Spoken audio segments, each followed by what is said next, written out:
Good morning class 10th। Last video में हमने paper first का विभाग डी संक्षेपीकरण उसको समझा था। आज हम पेपर नंबर 2 उसका विभाग डी उसका भी संक्षेपीकरण समझने जा रहे हैं। ठीक है, तो यहाँ पे जो पैराग्राफ है वो पहले मैं आपको समझा देती हूँ, उसके बाद उसका संक्षेपीकरण जो लिखना है उसको भी मैं करवा दे रही हूँ। ओके, तो आप ध्यान से सुनना और नोटबुक और पेन लेकर बैठना।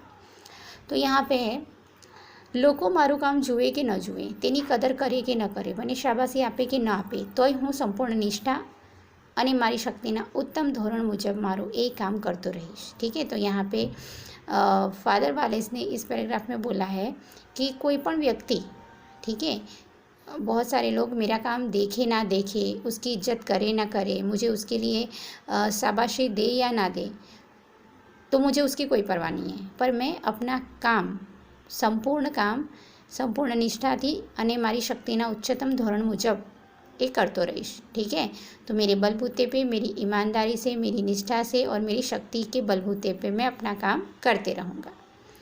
परीक्षा होय कि न होय तोय हूँ सरखी रीते वाँचीश। ठीक है, तो ऐसा नहीं है कि हमारा जब एग्ज़ाम आता है तभी हमें पढ़ना है और जब हमें कोई प्रोत्साहित करे, ठीक है, तभी हमें कुछ काम करना है, हमें कुछ उसका फल मिले तभी हमें वो काम करना है, ऐसा नहीं है। यहाँ पे ये बताया कि हमेशा हमें अपना काम समय से और पूरी निष्ठा और ईमानदारी से करना चाहिए। तो यहाँ पे भी बताया परीक्षा होय कि न होय तोय हूँ सरखी रीते वाँचीश। कसूरीना गुण छेल्ला परिणाम माटे गणाय कि न गणाय तोय हूँ एने सरखी काळजीथी लखीश। ओके, ऐसा नहीं है कि लास्ट एग्ज़ाम है और पास होने के लिए अच्छा रिजल्ट लाना है, अच्छे परसेंटेज लाना है, इसी की वजह से मैं पढ़ूँ, ऐसा नहीं है। बस हमेशा, चाहे वो पहली एग्ज़ाम हो या दूसरी हो या फाइनल हो, मुझे हमेशा हर एक एग्ज़ाम में अच्छे से पढ़ना है और अच्छे मार्क्स लाने हैं। उसके बाद बताया है कि क्रिकेट मैच ट्रॉफी माटेनी होय कि खाली मैत्री रमत होय तोय हूँ सरखा उत्साहथी रमीश। कोई ट्रॉफी मिलने वाली है इसीलिए दुगने जोश के साथ वो खेलते हैं, पर ऐसा नहीं है। यहाँ पे कभी लेखक ने बोला है कि चाहे मुझे ट्रॉफी मिले या ना मिले, पर मैं बहुत ही खुशी खुशी ये गेम खेलूँगा। स्थूल वर्तननी आशा नहीं, पर मारा लायक काम कर्यानो आत्मसंतोष ए ज मारू प्रेरक बल हशे। ओके, तो फालतू मुझे कुछ मिलने वाला है ऐसी आशा के साथ कि मैं ये काम करूँगा तो उसके बदले मुझे इतने पैसे मिलेंगे, तो ऐसी आशा मेरे मन के अंदर नहीं होगी। पर मारा लायक काम कर्यानो आत्मसंतोष, कि मेरे लायक ये काम था और मैंने ये काम पूरा करा, तो उसका आत्मा को संतोष होता है, वही मेरा प्रेरक बल, मतलब मुझे आगे ले जाने का एक बल होगा, आगे जीवन में बढ़ने का एक बल होगा। मनना आ वलणने कलाकारो कला खातर कला कहे छे। तो मननी आ बात ने, जिसके दिमाग में ये होगा कि नहीं, मेरा कार्य मुझे हमेशा पूरी ईमानदारी के साथ करना है, पूरी निष्ठा के साथ करना है और पूरी खुशी और उत्साह के साथ करना है। ठीक है, तो यहाँ पे ऐसे कलाकार जो होते हैं, जो कला मतलब जो भी कला प्रस्तुत करते हैं, चाहे वो संगीत का हो या फिर डांस का हो या फिर चित्रकला का हो, कोई भी कलाकार अपनी मन से, खुशी से, दिल से वो काम करता है, तो कला खातर कला एने ज कहेवाय। पण छे तो जुदी जुदी परिभाषामां ए सिद्धांतमां भाषांतर। ओके, तो सबने अलग अलग अपनी डेफिनेशन बताई है। कामने अर्थे ज करेलुं उत्तम कोटिनुं काम। ओके, कि कुछ काम हमने करा है तो वो सबसे बेस्ट होगा, उस हिसाब से हमें वो काम करना चाहिए। पूजा में देव मूर्ति ने चोखा चढ़ावाई छे। ठीक है, हम बहुत सारे मंदिरों में देखा है कि हम भगवान को अक्षत चढ़ाते, चोखा मतलब चावल। ठीक है, तो पूजा में देव मूर्ति ने चोखा चढ़ावाई छे। चोखाना दाणा अक्षत होवा घटे छे, ए सारा दाणा भेगो एक तूटेलो होय तो चालशे, एम माने ते साचो पुजारी नथी। ओके, कि बहुत सारे टूटे हुए चावल में क्योंकि भगवान को क्या है, खंडित कोई भी चीज़ नहीं चढ़ाते हैं टूटी हुई, तो यहाँ पे साबुत जो सारे चावल के दाने हैं तो वो चढ़े हैं, वही पूजा सच्ची मानी जाती, ऐसा बोला है। पण ए चावल में मतलब उतने सारे दानों में अगर कोई टूटा हुआ दाना चला जाता है तो चलेगा, एम माने ते साचो पुजारी नथी, ऐसा माना गया है। तो पूजा के अंदर भी बहुत ही ईमानदारी, प्रेम पूर्वक, श्रद्धापूर्वक उसको काम करना चाहिए, पुजारी को भी।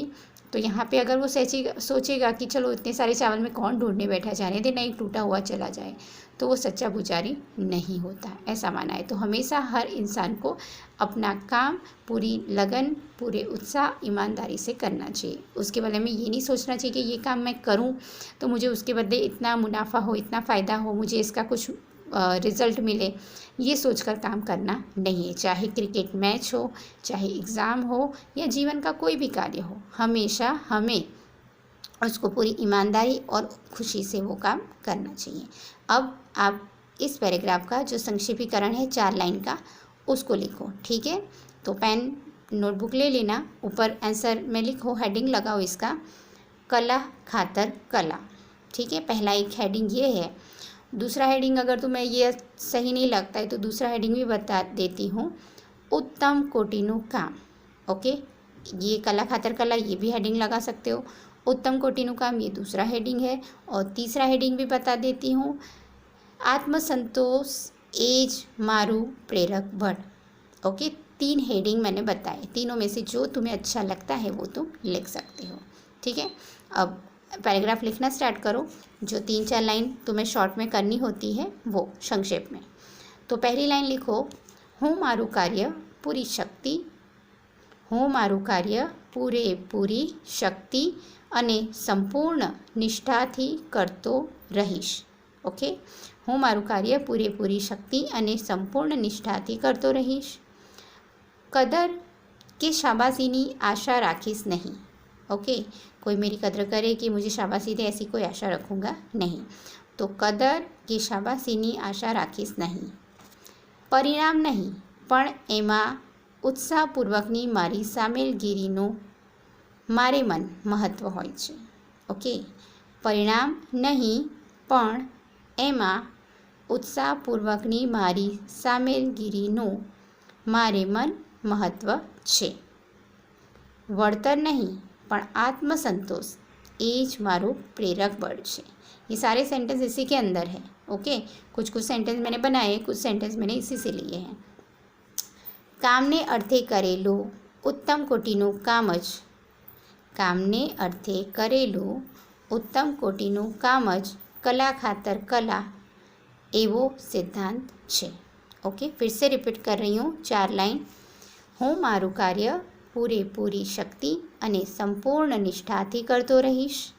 પહેલા સેન્ટેન્સ, કદર કે શાબાશીની આશા રાખીશ નહીં. दूसरा સેન્ટેન્સ, પરિણામ નહીં પણ એમાં ઉત્સાહપૂર્વકની મારી સામેલગીરીનું મારે મન મહત્ત્વ છે. વળતર નહીં પણ આત્મસંતોષ એ જ મારું પ્રેરક બળ छे. यहाँ तक हो गए आपके 4 सेंटेंस. ये एक नीचे का जो मैंने करवाया है वो एक्स्ट्रा करवाया है, वो आपको लिखना है नहीं लिखना है वो आपकी चॉइस है, ठीक है. पर मैंने बहुत बता दिया है. लास्ट सेंटेंस ये है, कामने अर्थे करेलो उत्तम कोटिनु काम ए कला खातर कला एवो सिद्धांत छे. ओके, तो आज का यहाँ वीडियो ख़त्म हो रहा है. नेक्स्ट वीडियो में हम पेपर नंबर 3 का संक्षेपीकरण समझेंगे. Thank you.